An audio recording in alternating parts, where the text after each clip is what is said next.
关注总舵主，啥菜都会煮。大家好，今天给大家分享一个不用加一滴水，超级美味的一个砂锅鱼头。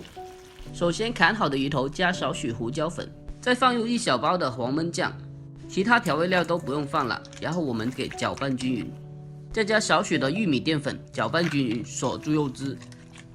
花生油少许拌均匀，腌制片刻。砂锅中放一小勺油，下入姜蒜。首先我们先把姜蒜给炒香，再下入洋葱，继续的炒香，这些都可以去到去腥增香的一个作用。然后我们开始摆入鱼头。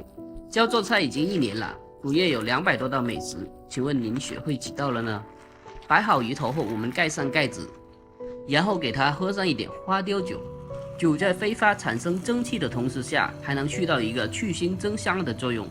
中小火焗7分钟左右就可以了。怎样分辨成熟没有呢？用筷子往最厚的地方轻轻戳一下，戳穿就可以了。就这样一道不用加一滴水、鲜嫩无比的砂锅鱼头就制作完成了。如果每天不知道吃啥做啥的，可以关注我，因为我就是您的活菜谱。我们下期再见喽。